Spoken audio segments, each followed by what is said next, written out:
seja a igreja abençoada por Deus, de homens e mulheres tementes a Deus, conhecedores da palavra, de oração, de jejum, de intercessão, de cuidado e de comunhão. Essa é a nossa igreja. Você é uma bênção de Deus.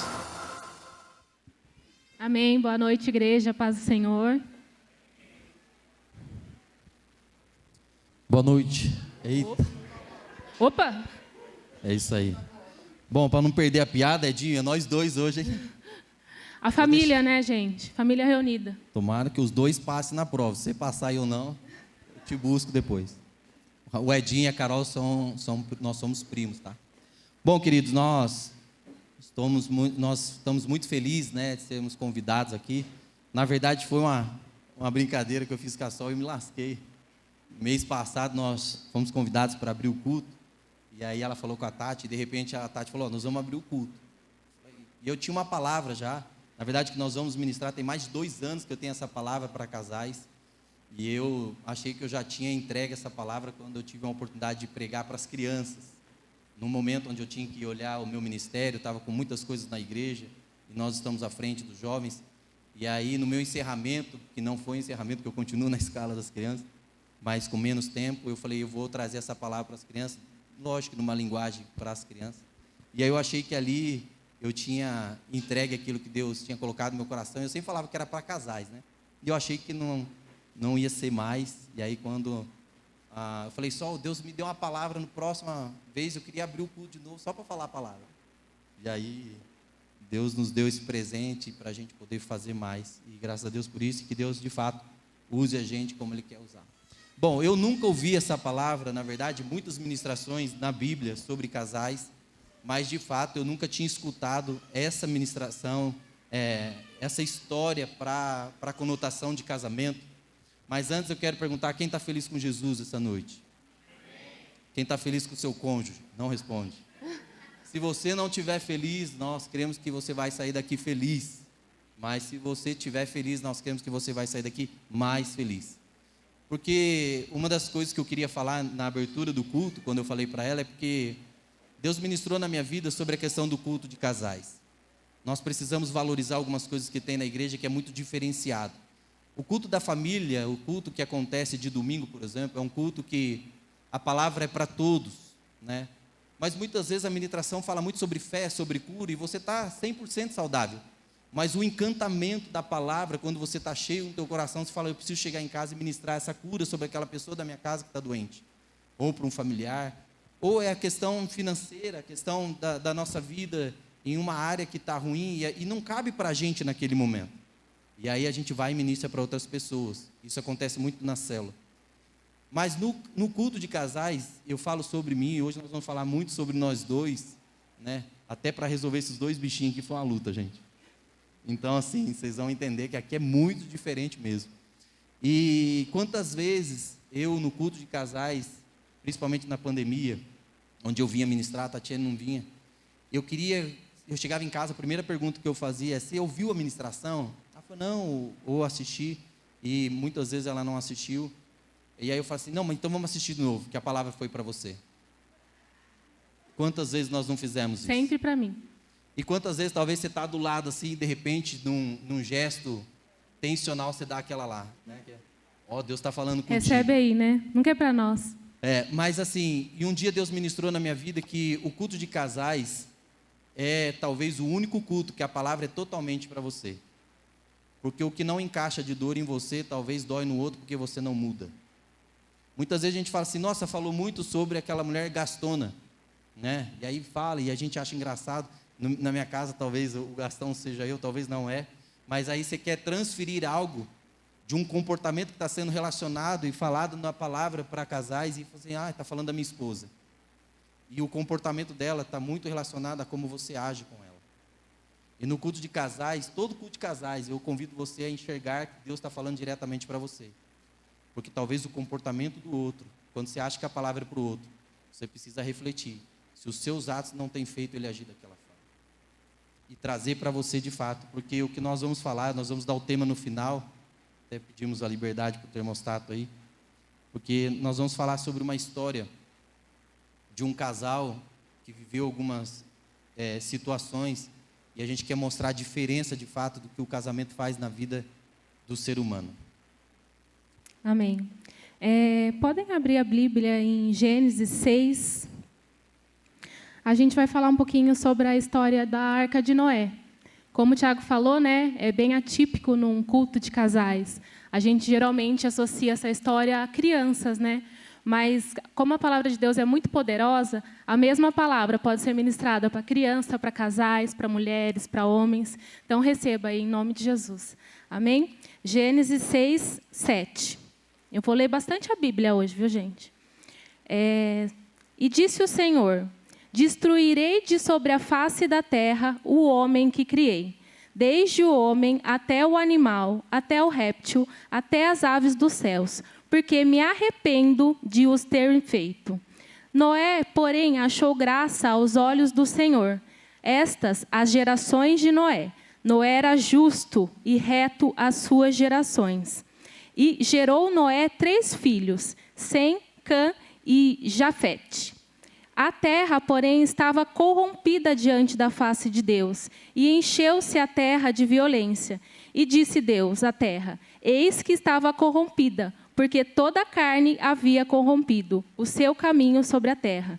Então disse Deus a Noé: o fim de toda a carne é vinda perante a face, porém a terra está cheia de violência, e eis que desfarei com a terra. Faz para ti uma arca de madeira, de gofer. Farás compartimentos ou divisões na arca, e betumarás por dentro e por fora com betume. E desta maneira farás de 300 côvados o compartimento da arca, e de 50 côvados a sua largura, e de 30 côvados a sua altura. Farás na arca uma janela de 1 côvado, e abrirás em cima, e a porta da arca porás ao seu lado. Andarás por baixo, segundos e terceiros, porque eis que trago um dilúvio, água sobre a terra, para desfazer toda a carne, em que há espírito de vida, debaixo dos céus. Tudo que há na terra expirará. Amém. Bom, nosso primeiro ponto, nós queremos convidar você como casal a entrar no barco. É interessante que nessa palavra, eu quando estava montando essa palavra com a Tati, aqui Noé teve uma visita de Deus, né? Um convite de Deus.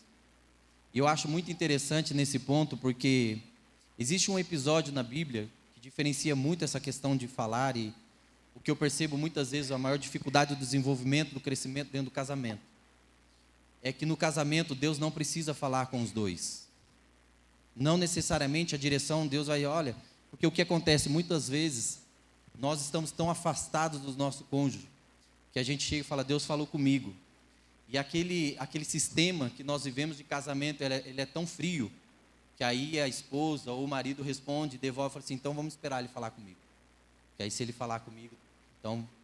Nesse caso aqui não relata o nome da mulher de Noé, não relata que Deus falou com ela, mas veja como é interessante e importante o casamento.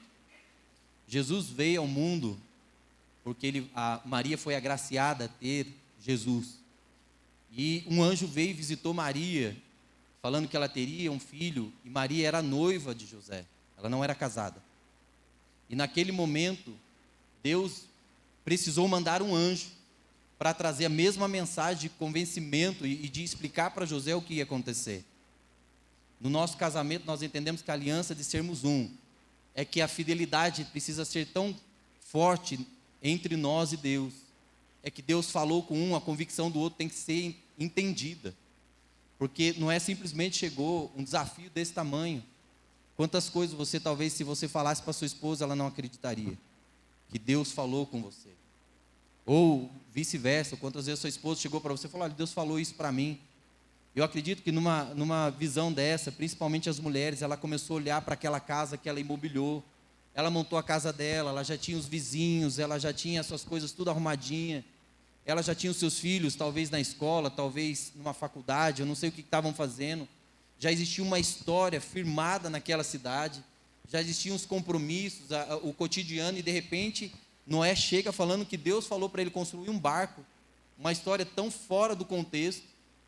e que era para pegar os filhos, a nora e ela e os animais e entrar ali, que viria um dilúvio e que tudo seria destruído.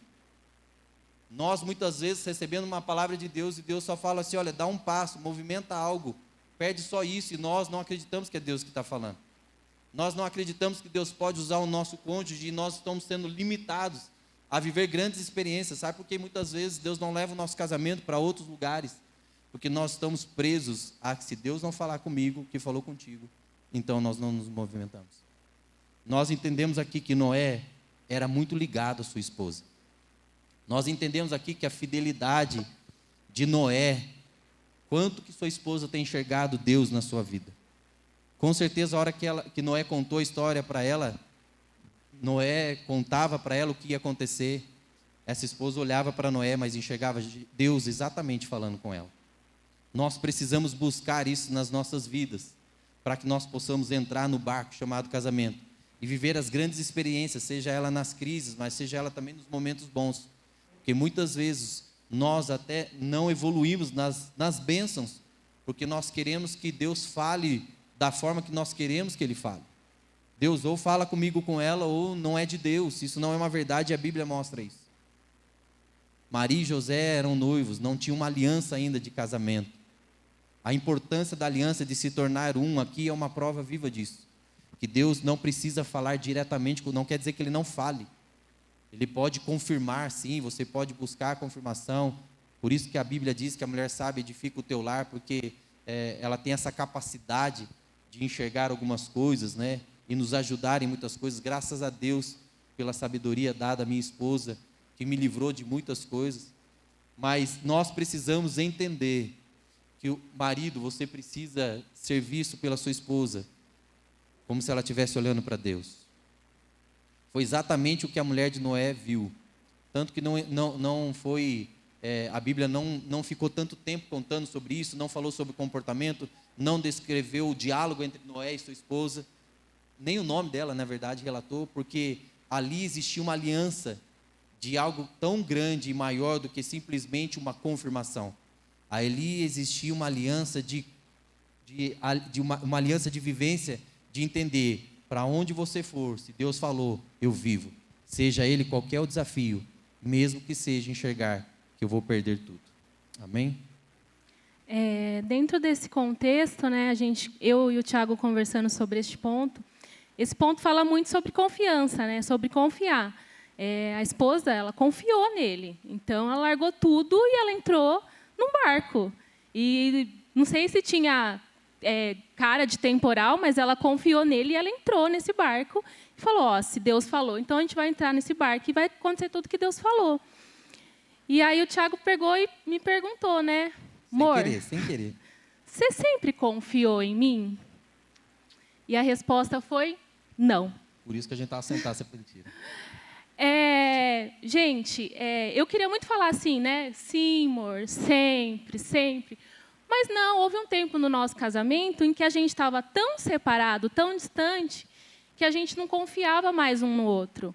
Gente, todo mundo passa por crise em casamento, todo mundo passa por dificuldade, e nós não somos diferentes. Então, chegou um tempo em que a gente estava tão longe um do outro, em que a gente não confiava mais no outro.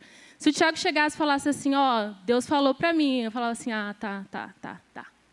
Porque a gente estava muito, muito desconectado um do outro. Então, a gente precisa aprender a confiar no nosso cônjuge. Eu posso estar aqui falando o óbvio, mas o óbvio precisa ser dito. Às vezes, a gente está casado com a pessoa e a gente não confia 100% nela. E eu não estou falando nem de traição, não estou falando disso. Estou falando de confiar, de finanças, como a Edinha Carol falou, né? Amor, aqui está o dinheiro, vamos pagar a conta? Né? Você confia 100% que a pessoa vai pegar o dinheiro e vai pagar a conta? Né? Ou outras coisas. Mas eu falei para ele, eu falei assim, e nesse momento a gente orou e eu pedi perdão, e eu falei, teve um tempo que eu não confiava em você. E a gente foi restaurado nisso, graças a Deus. Hoje eu confio plenamente no meu esposo. Mas chegou uma época que não. Então, a gente precisou buscar em Deus, buscar nos nossos líderes, nos nossos pastores. Né? Quantas vezes o pastor Vilela lá não foi em casa apagar incêndio, a Adri e o pastor Eduardo também não foram, nossos discipuladores. Mas, assim, o importante, gente, é a gente continuar, né? Buscar essa confiança, buscar essa relação próxima. O que acontece muitas vezes com a gente, né? Muitas vezes a gente tem o nosso cônjuge como um rival, né? Como alguém que a gente, né, briga o tempo todo, não concorda, às vezes bate o pé, né? Principalmente às vezes mulher, né, que dá uma de... Mas a gente tem que aprender a confiar. E eu, num determinado ponto do nosso casamento, né, que a gente passou por muitas coisas, nós já estamos casados há 15 anos quase, eu aprendi a confiar plenamente nele. E talvez seja o seu caso nessa noite. Talvez você não confie plenamente na sua esposa, você não confia plenamente no seu esposo, mas a gente precisa quebrar isso. A gente precisa quebrar para que vocês confiem plenamente um no outro. E assim, desculpa, sobre a confiança, também está relacionado a Deus. Você consegue medir a confiança e consegue medir esse desenvolvimento de como o seu cônjuge tem te enxergado. O quanto Deus tem falado na tua casa, quanto você tem escutado Deus.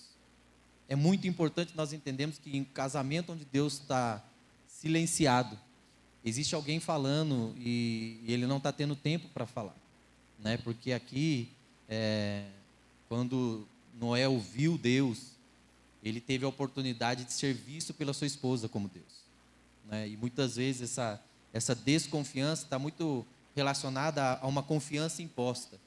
Ou aquela coisa de ficar toda hora, eu confio em mim. Aqui é meu celular, essa é minha senha. Não, vai buscar Deus.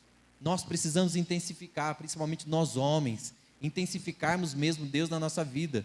Será que hoje você tem coragem de virar para sua esposa e falar assim, você vê Deus em mim? Porque essa ministração, quando eu passei para a Tati, que a gente ia desenvolvendo, eu tive coragem de perguntar muitas coisas que me machucaram, porque assim, eu falei, gente, eu não... E todas essas perguntas que nós estamos transferindo, a gente ministrou um para o outro.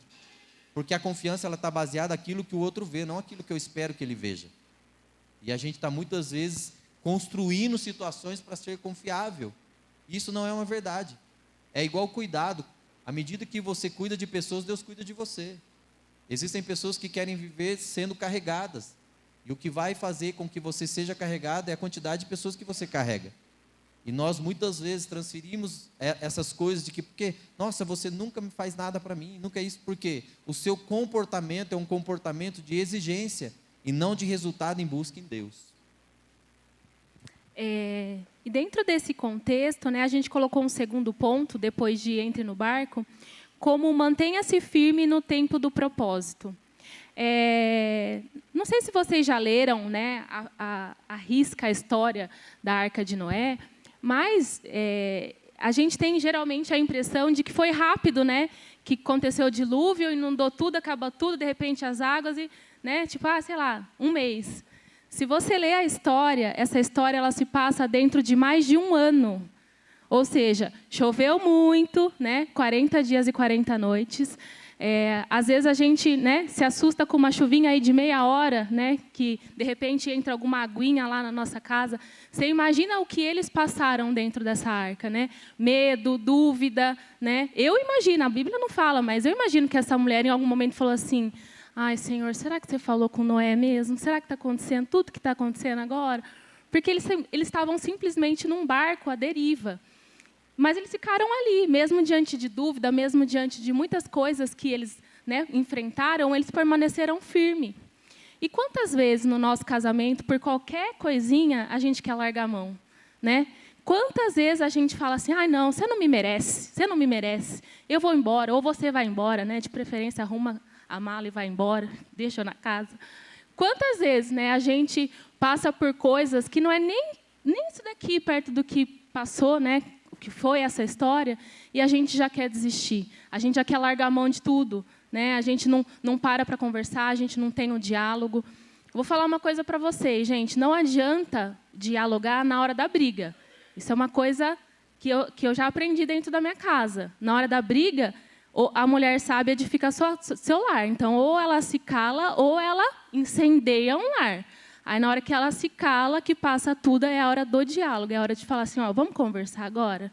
Aquilo que você fez não foi legal. Agora, na hora da briga, não é a hora de diálogo. Na hora do diálogo, é depois da briga, depois que passou tudo. Então, eu queria falar para vocês que a gente não pode ser instável, A gente não pode ser desestabilizado, né? Qualquer coisa desestabiliza. Qualquer coisa você vai lá, corre para a mãe e conta, corre para a amiga e conta, expõe a vida do seu esposo, sabe? E ao contrário, muitos homens expondo a vida das suas esposas. Quem me conhece aqui sabe, né? Eu não deixo ninguém falar mal do meu marido. Eu defendo e viro leoa. Pode até estar errado, mas para mim não vai falar mal, entendeu? Então eu queria falar sobre manter-se firme, né? Não se abalar com as tempestades. Às vezes elas vão vir, mas a gente precisa se manter firme, porque o nosso casamento é muito mais valioso. A nossa família é projeto de Deus. Dentro desse ponto, manter-se firme no propósito, isso fala sobre tempo, né? O tempo, de fato, do que a gente tem aqui como ser humano para viver, as horas, os dias, os meses. Nós precisamos respeitar isso, principalmente os homens, né? Trazendo mais pela questão sexual também, a gente percebe que a nossa desculpa já está resolvida e a gente já quer as coisas, e não funciona assim.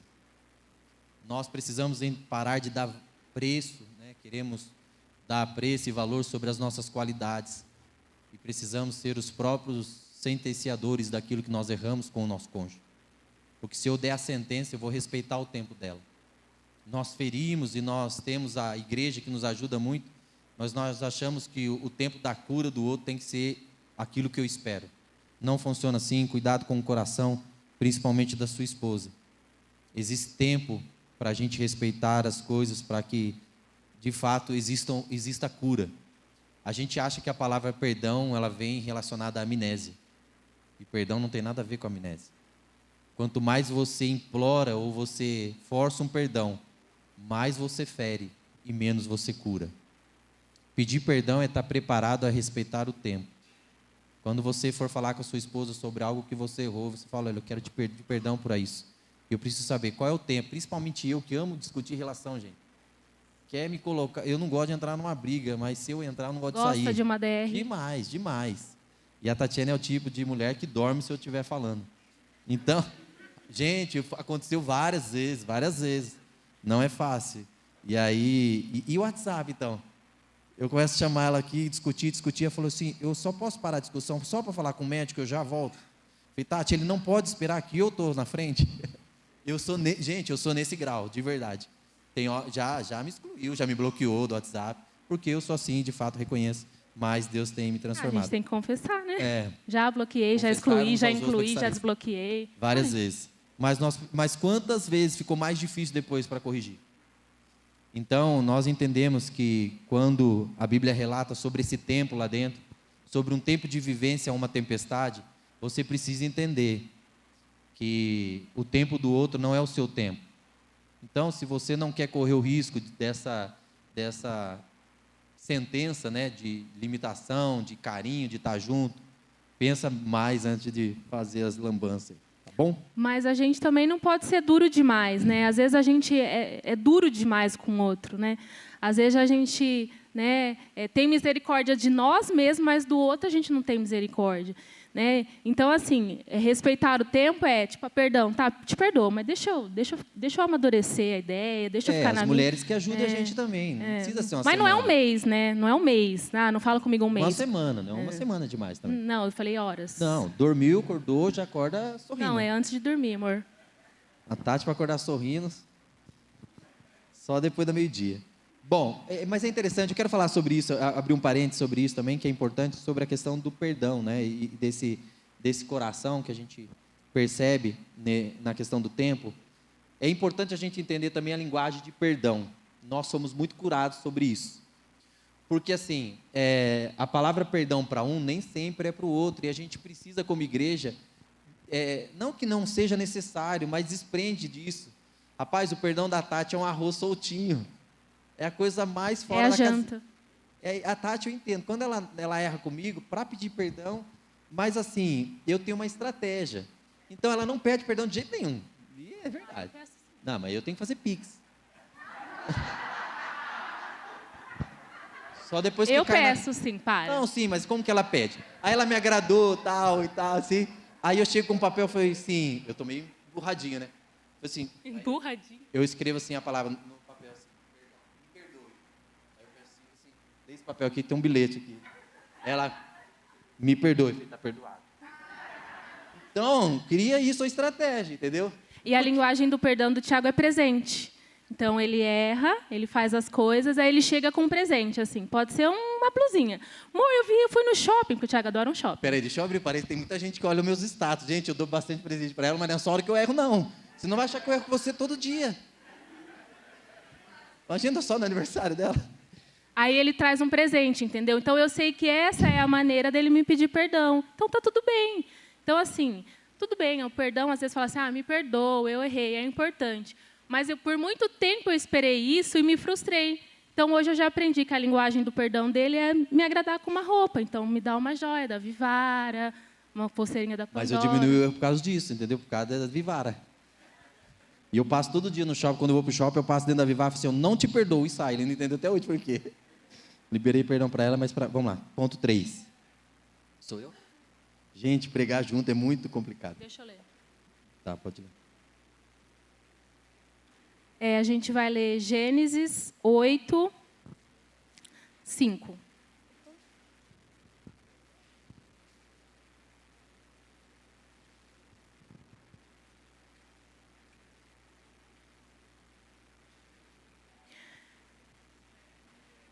E foram as águas indo e minguando até o 10º mês. No 10º mês do primeiro dia do mês, apareceram os cumes dos montes. E aconteceu que, ao cabo de 40 dias, abriu Noé a janela da arca que tinha feito, e soltou um corvo que viu, indo e voltando, até as águas se secaram sobre a terra. Depois soltou uma pomba, e ver se as águas tinham minguado de sobre a face da terra. E a pomba, porém, não achou repouso para a planta do seu pé, e voltou a ele para a arca, porque as águas estavam sobre a face de toda a terra. E ele estendeu a sua mão, e tomou-a, e a meteu consigo na arca. E esperou ainda outros 7 dias. Está vendo, gente? Tanto que demorou?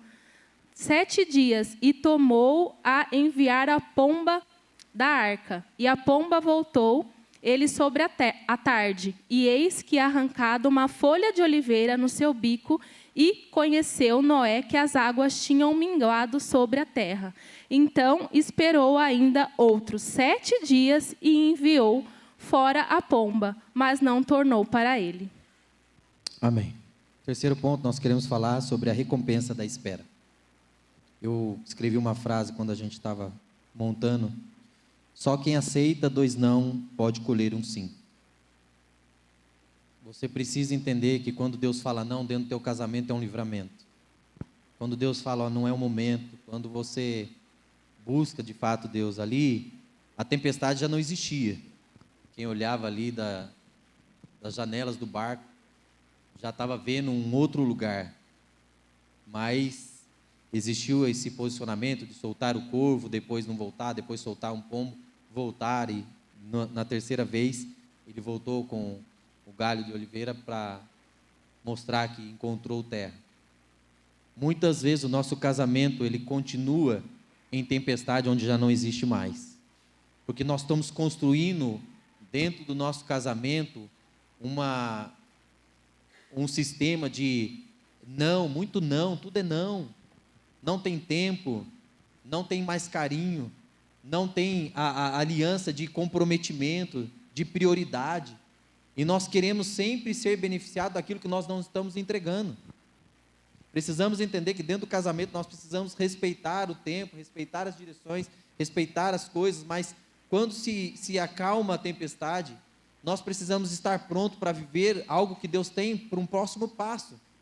Quantas lutas nós como casais passamos, é impressionante que infelizmente, dentro da pandemia, o que mais cresceu não foi a questão da pandemia em si, foi o índice de divórcio, porque os casais não estavam suportando estar dentro de casa.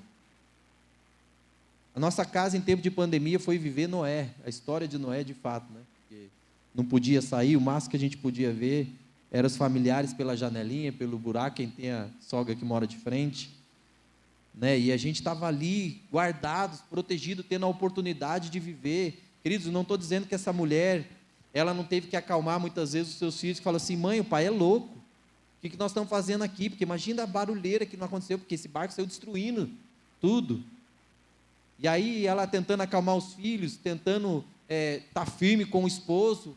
Noé desesperado, porque ali ele tinha uma convicção de que Deus deu, mas ser humano, gente, quantas vezes nós acordamos, muitas vezes, muito valentes para cuidar da nossa casa, direcionar a nossa casa, dar direção aos nossos filhos, mas muitas vezes nós nos sentimos como homens impossibilitados.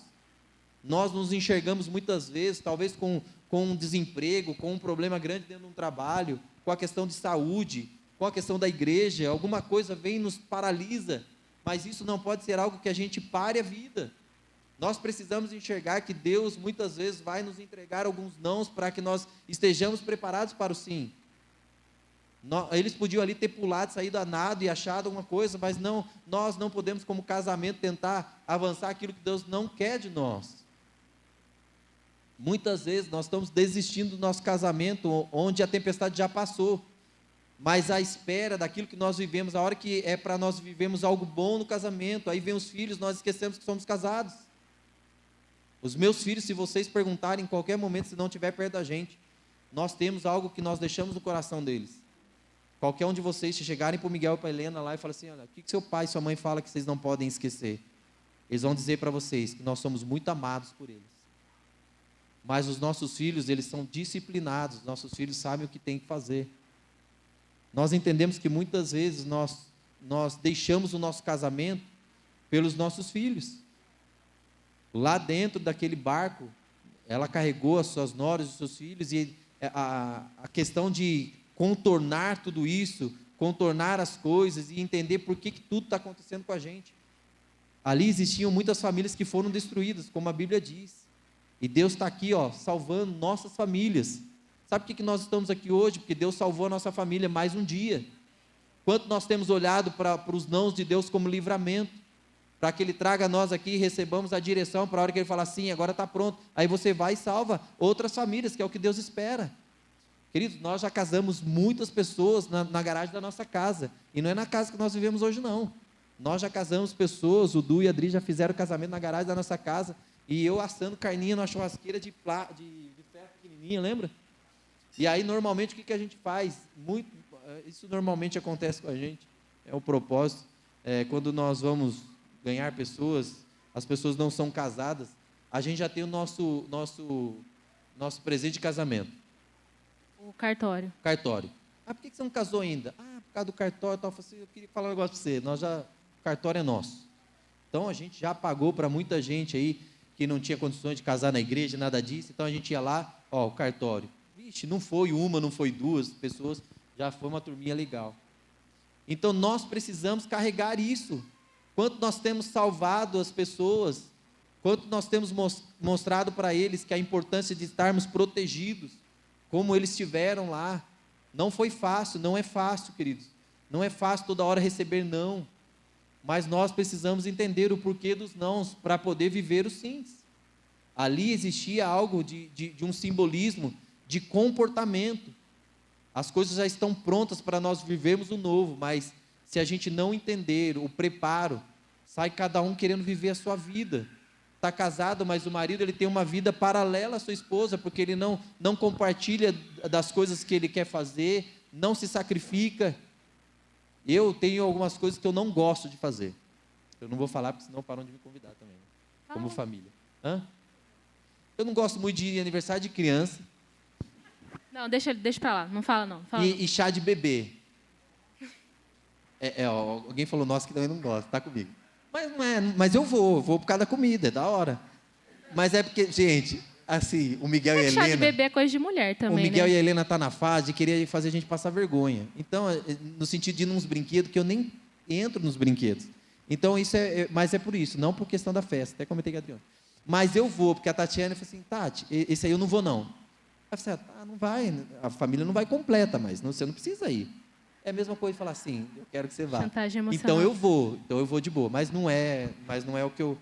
Então, assim, nós precisamos entender que sacrifício está relacionado também a fazer para o outro, sabe? Quantas vezes nós queremos ter só a nossa vida. A minha vida é isso, isso, isso. Muitas vezes você chega aqui, você não fica nem juntinho com o seu...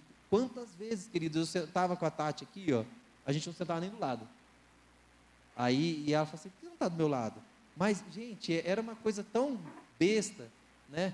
E hoje não, hoje eu cobro, eu vou sentar do ladinho aí, né? Então, as crianças sentam no meio, em restaurantes, essas coisas, eu falo assim, pula para lá. Porque a gente não vai percebendo, e o afastamento também físico, isso também atrapalha.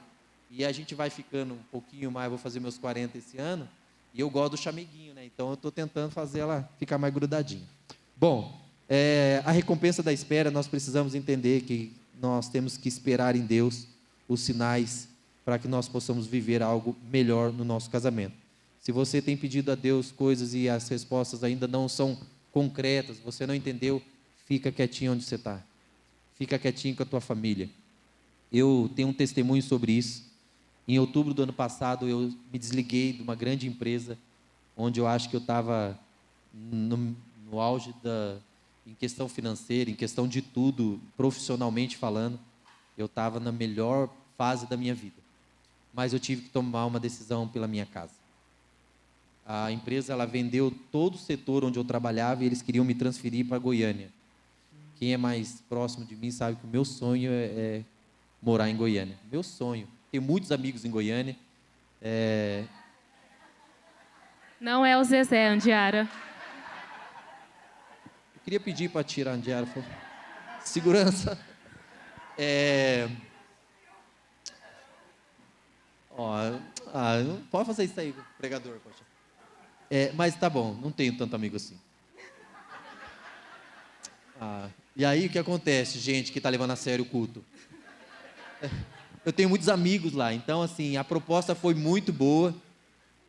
Dinho. Mas eu teria que mudar para lá, porque assim, eu teria que viajar toda segunda-feira à tarde e voltar sábado à noite. Eu chegaria em Campinas sábado à noite. E aí eu cheguei em casa e conversei com a Tati, com o Miguel. A Helena não entende, mas estava sentada lá, mas nem estava entendendo. E o Miguel virou para mim e falou assim, pai, você tinha prometido algo para mim, você lembra? Porque no aniversário de 1 ano do Miguel, eu quase não chego no aniversário dele, porque eu estava em Goiânia, trabalhando, e atrasou o voo por questão de chuva. E existiu outros episódios que eu não, em algumas programações de escolinha do Miguel, de algumas coisas que eu não consegui participar. E aí eu falei para ele, uma vez, eu acho que o Miguel tinha uns 5 anos, que eu jamais aceitaria de novo um trabalho onde eu ficaria a semana toda, a não ser que seja por uma questão esporádica, viajar e voltar, mas ser isso uma rotina de vida, eu viveria. E aí eu conversei com meus chefes queriam falar com a Tati, pediram o telefone da Tati, e queriam convencer eu de levar a família inteira para lá. E aí eu fiz um acordo de prestar uma consultoria, que é o que eu faço hoje, e me desligar da empresa. Nós precisamos estar prontos para priorizar a nossa casa. Não me faltou nada. Graças a Deus, não me faltou. Eu consegui fazer algumas cirurgias que estavam há tempos que eu tinha que fazer. Isso já estava agravando bastante a questão da minha saúde. Mas nós, como homens, se nós não tivermos uma aliança com Deus de fidelidade, nós nos desembestamos a fazer tudo achando que é o melhor para a nossa casa. E talvez financeiramente falando, até o que a Tati quer fazer, ela já podia fazer, que ela quer sempre falar, e quero parar, não vejo a hora. E eu não vejo a hora que ela não pare. Mas, assim, eu podia tomar essa decisão. Aí eu vim aqui, sentei com o Du, conversei com o Du, e tomei a decisão de não fazer isso. Eu não falo isso por questão de ego, nada disso. Gente, não foi fácil, né? Ainda... eu estava conversando com ela essa semana. Mas nós precisamos entender que os desafios que Noé teve foi para a família. E a família acreditou em Noé, viveu aquele desafio e conseguiu sair do barco para viver nova história. Deus não vai pôr você num barco por uma questão de exposição a uma tempestade. Deus vai te pôr num barco para mostrar para você se você está com o coração disponível a chegar do outro lado para viver experiências novas. Se o seu casamento hoje ainda vive em turbulências nesse sentido, eu quero que você entenda que não é para a morte. A Bíblia diz para Noé recolher aquelas pessoas porque os outros morreriam. Talvez não, né? Ele teve a escolha e fala assim, olha Deus, eu não quero isso para mim. eu não quero perder essas pessoas que vão ficar para trás, eu não quero deixar minhas coisas. Então, se escolhe outro e eu vou morrer junto com esses. Nós estamos aqui porque Deus tem coisas maiores para nós. Amém? Amém. Para encerrar, eu queria ler Gênesis 9, 15 e 16. Fala assim: então me lembrarei do meu concerto, que está entre mim e vós, e ainda toda alma vivente de toda a carne. E as águas não se tornarão mais dilúvio, para destruir toda a carne.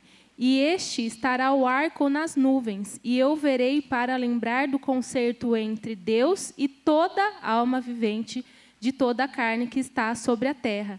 E disse Deus a Noé: este é o sinal do concerto que tenho estabelecido entre toda a carne e sobre toda a terra. Quando a gente se disponibiliza nas mãos de Deus, quando a gente entrega realmente, né, o nosso casamento nas mãos de Deus, quando a gente, né, aprende que a gente precisa confiar 100% no nosso cônjuge e que, apesar das diferenças que nós temos, nós precisamos achar um jeito de viver bem. Porque ninguém quer casar para viver arrastado, né, gente? A gente quer casar para viver bem. Então, a gente precisa achar esse meio termo, né, entre as diferenças para que a gente, né, viva bem. E quando a gente estabelece alianças com Deus e com o nosso esposo, Deus também estabelece alianças eternas. A aliança com Noé foi o arco-íris. E a nossa aliança entre nós e Deus só depende de nós. Que tipo de aliança nós estamos buscando em Deus? Que tipo de aliança nós estamos estabelecendo entre Deus? Será que a aliança que eu tenho estabelecido entre mim e meu esposo e Deus tem sido uma aliança que Deus tem visto e Ele tem retribuído como uma aliança eterna? Né? Eu quero deixar essa reflexão para vocês. Né? Será que nós estamos arrastando a nossa vida, né, o nosso casamento com a barriga? Ou será que a gente está realmente buscando algo para nos aliançarmos de fato? Né? E eu falo de aliança entre as pessoas, né? Porque isso daqui, gente, é só um simbolismo. Isso aqui eu tiro, ninguém vai saber que eu sou casada. Mas eu sou casada com o Tiago, independente deste simbolismo. Então, que vocês possam, né, pensar em tudo isso que a gente ministrou e estabelecer uma aliança, de fato, entre seu esposo e uma aliança com Deus, que Ele, com certeza, retribuirá com uma aliança eterna. Amém? Amém. O ministério já pode subir, por favor. É interessante falar sobre aliança, que se você olhar para todos os desafios que você viveu no teu casamento, ou você vive, o término dele foi marcado por algo em Deus. Né? Talvez a gente percebe que Deus ele tem cuidado de nós numa intensidade tão grande que Ele sempre vai deixar algo como registro para você lembrar aquilo que Ele já fez na sua vida. Nosso casamento foi carregado de um casamento muito difícil por questão de criação. A maior dificuldade de nós consolidarmos o casamento é quando nós juntamos duas pessoas muito diferentes, com histórias diferentes. Eu vim de uma família totalmente destruída. Meu pai, que foi casado de novo, uma madrasta, e a Tati vem de um casamento onde nunca viu os pais separados. Eu trabalhei muito cedo, comecei a trabalhar cedo, ajudar na empresa do meu pai. Tinha tudo, o povo falava, mas você estudava em escola particular e tal. Mas meu pai sempre olhava para mim e falava assim, olha, o tênis que você usa eu que te dou, a roupa que você usa eu que te dou, a escola particular, então você vai trabalhar para mim. Eu estudava de manhã e à tarde trabalhava. As minhas primas iam passar férias em casa e elas imploravam para o meu pai deixar eu sair do serviço para poder brincar com elas. Nós vivemos essas coisas. E aí vem a Tati, que os pais dela focavam só em estudo. Tanto que, assim, a maior dificuldade para mim é que, assim, eu achava que eu ia casar com alguém que ia cozinhar muito. Foi a parte mais difícil da minha vida. Porque eu achava que eu não ia cozinhar. Faz 15 anos que eu estou achando isso. E se eu não cozinhasse, eu não estava nesse tamanho que eu estou. Então, assim, e a gente percebe que as coisas vêm nos marcando porque a gente viveu coisas muito difíceis no nosso casamento. Mas em algumas circunstâncias onde a gente achava que não era possível, nós tivemos o Miguel. E depois, em outro tempo de muita dificuldade, onde a gente, por não entender que existia uma tempestade onde a gente podia se manter firme, eu perdi o meu casamento. Existia uma fase da minha vida que eu perdi de fato o meu casamento. Mas eu entendia que existia uma esperança dentro de mim, de uma restituição interna, de não se acovardar aos erros, ao pecado, às fraquezas que foram causadas e as feridas que foram causadas por mim. Eu tive umas experiências muito difíceis, de chegar a ponto da Tati me ligar e falar assim: olha, acabou a bolacha do Miguel. E aí eu, muito bambanzão, falei: compra, você não mandou eu sair de casa? E aí ela falava assim: então amanhã a gente se encontra no advogado. Ela não terminava a frase, eu estava dentro do mercado, porque o desespero. E aí eu chegava em casa e tocava o interfone da minha casa e falava assim: abre o portão, estou com a bolacha. E aí eu comprava umas coisas a mais. E ela falava assim: eu vou abrir o portão, mas você deixa na garagem. Passei 2 meses da minha vida, querido, colocando as compras do meu filho, só tinha o Miguel na garagem. E eu não podia cobrar dela, foi um erro meu. Mas eu não deixei nesses 2 meses, quem me conhece, quem acompanhou, eu não deixei de estar em um culto. Eu não queria expor a minha vida, não queria sofrer tanto, porque eu comecei a perder muito peso. Eu perdi 17 quilos em menos de 2 meses.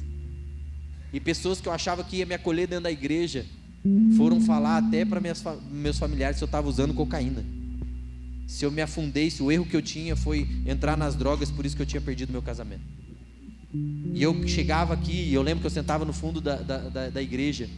Eu chegava a hora que o culto já começou, e eu sabia que o ministério subia para tocar, eu sabia que ia acabar eu ir embora, porque eu não estava pronto para falar nada, mas eu não deixei Deus. O problema não é o erro. Lógico que se a gente consegue, não, nós carregamos a capacidade de não errar. Nós erramos de fato, porque muitas vezes nós deixamos de estar onde temos que estar. O fato é esse: ninguém erra em lugar certo. Ninguém erra em lugar certo. Ninguém erra com as intenções e com o coração em Deus. Ninguém erra com a fidelidade e a aproximação de Deus. Não erra. E eu tenho convicção disso. Mas eu sentava ali e eu não pedia o meu casamento de volta. Eu pedia para Deus cuidar do coração da Tati. E eu lutei muito, gente. Só eu sei o que eu passei, até conseguir voltar para dentro da minha casa. E quando eu voltei para dentro da minha casa, nós tínhamos construído uma casa, porque nós queríamos ter bastante filhos. Eu, né? Consegui ter 2. Depois ela foi lá e prejudicou. Deixa quieto. Me prejudicou por R$800, ela me vendeu.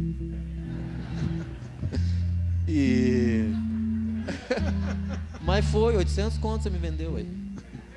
Mas tá bom, tá perdoada. Vamos adotar. E aí,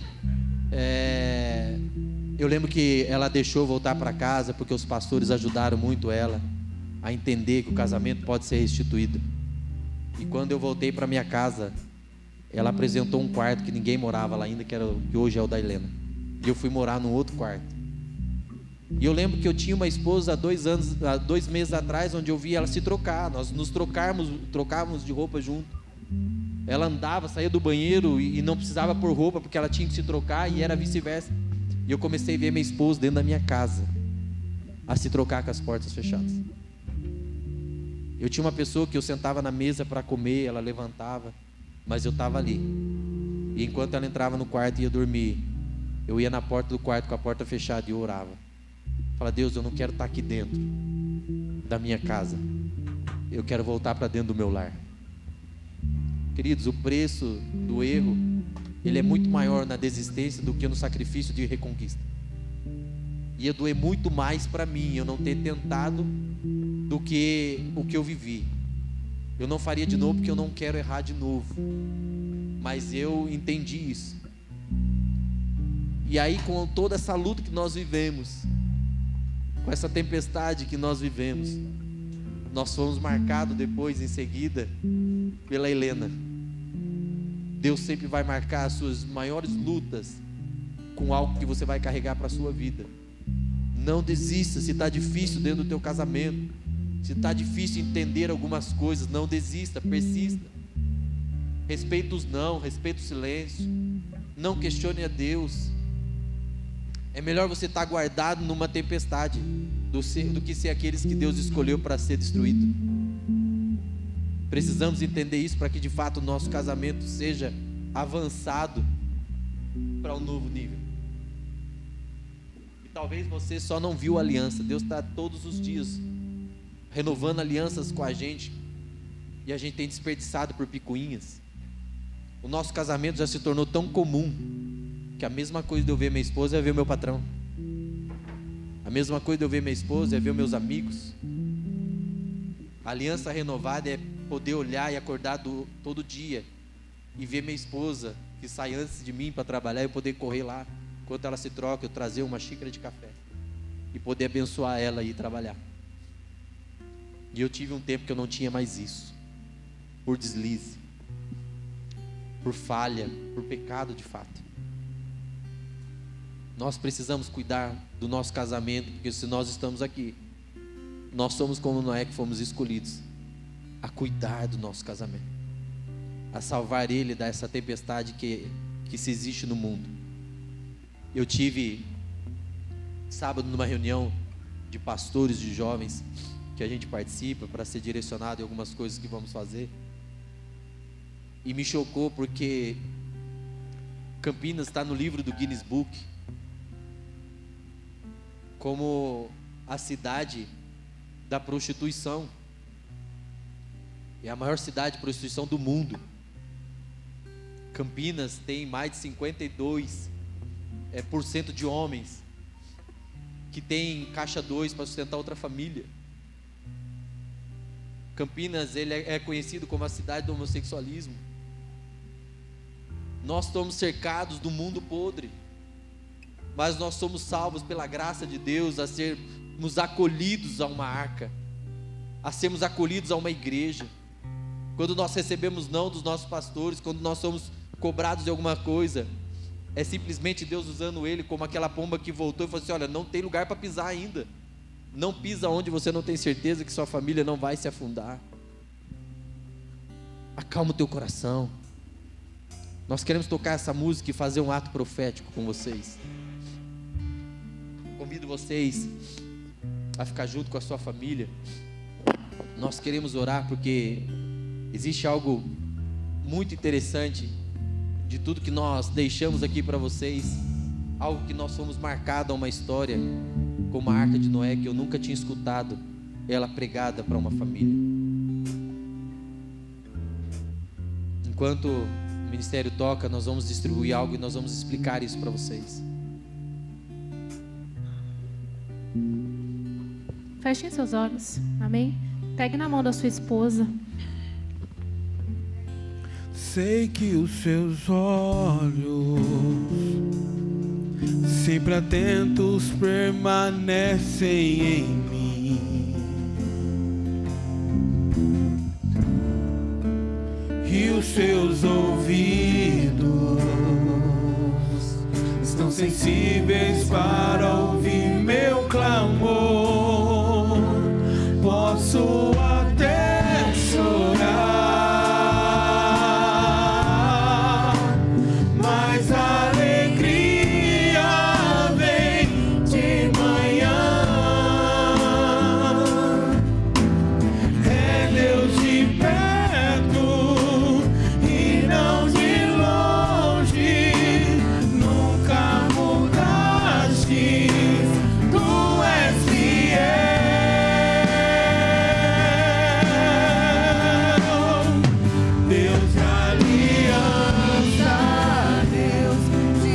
quero convidar vocês agora a vir à frente com esse leme na mão.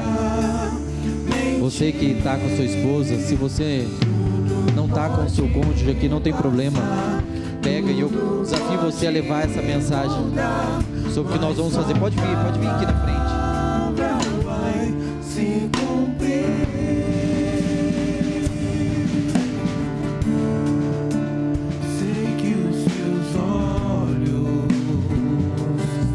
Sempre atentos, permanecem em mim. Escute o que eu vou falar.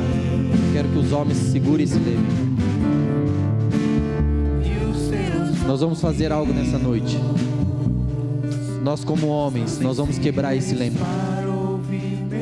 Se vocês verem aqui na ministração que nós fizemos, no Entre no Barco, que foi o primeiro versículo que nós lemos, a Bíblia descreve toda a forma que era para ser construído aquele barco.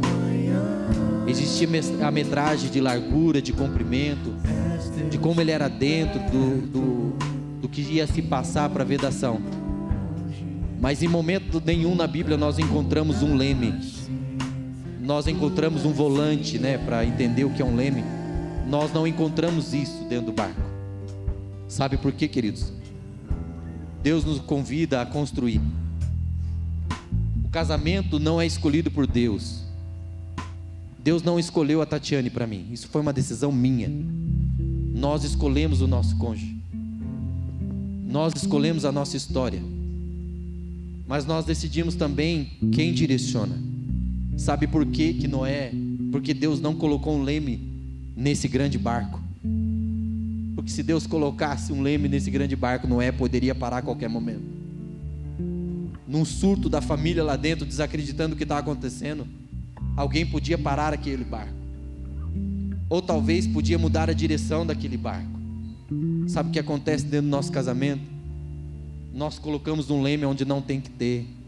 Eu disse que no final nós daríamos o tema. O tema do nosso culto aqui é construir sim, conduzir não. Eu convido você a quebrar isso na sua vida, na sua casa. Talvez você como marido, você nem direciona ali.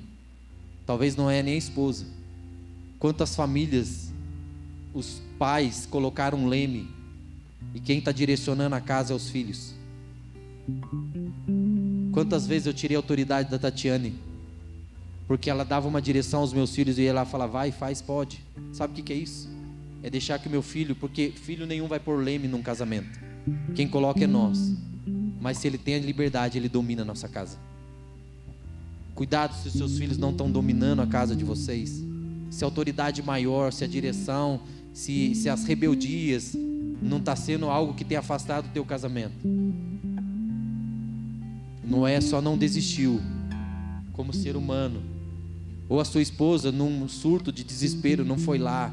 Ou os seus filhos, porque não existia um leme. Que você tenha um tempo na tua casa e converse com o seu cônjuge. Onde você colocou um leme? Na minha casa eu entendo que a parte financeira a Tatiane é melhor. E ela conduz, eu não preciso mostrar porque eu sou homem e ser autoritário e querer direcionar aquilo que eu não tenho capacidade maior do que a dela. A humildade faz com que nós destruamos algumas coisas que impedem o nosso avanço. Nessa noite, se você quer de fato que Deus seja a pessoa que vai conduzir o seu barco, para que você de fato chegue a um lugar onde exista um sinal de que pode descer e construir uma nova história, porque a tempestade passou. Eu convido você junto com a sua esposa, enquanto o ministério toca, a Tati vai orar, nós vamos quebrar esse leme.